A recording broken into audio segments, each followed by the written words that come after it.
Hello friends, welcome to our YouTube channel World spotlight.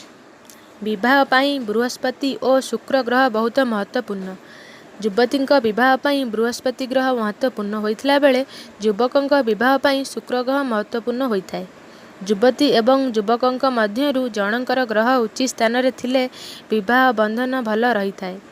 Rahu और मंगल ग्रह उच्च स्थान रे न रहिले संपर्क रे तिक्तता आसी थाए। स्वामी स्त्री मध्य झगड़ा लगी रहे, कोर्ट पर्यंत कथा मध्य चली जाए। बहुत स्थान रे विवाह भांगी मध्य जाइथाए। बृहस्पति दुर्बल थिले मनरे अहंकार सृष्टि हुए, यह प्रभाव मध्य संपर्क भांगी जाए।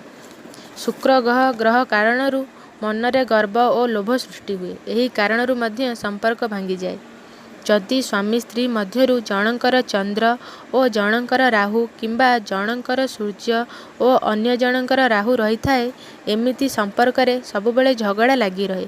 कारण चंद्र राहु किंबा सूर्य राहु मध्यरे भल संपर्क न थाए। एही ग्रहर प्रभाव कम करिबा पई उपाय गुड़िक हैला। प्रथम रे रोषेई घरे राति सारा अईठा बासन रखंतु नहीं। घरे भंगा काच बा दर्पण रखंतु नहीं।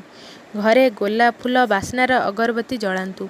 पति और पत्नी साथी होई सबुबले मंदिर जाआंतु।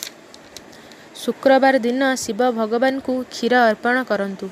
शयन कक्षरे विभिन्न रंगर फूल चित्र लगांतु। आंगुली रे हीरा धारण करंतु नहीं। आपण मानकु जदि ये वीडियो भल लगी थाए आम चैनल को लाइक और सब्सक्राइब करंतु और आगकू आसुथिबा वीडियो देखिया लगी नोटिफिकेशन पाई बेल आइकन को प्रेस करंतु। Thank you. Maybe you should pull the fucking trigger. Pull the trigger.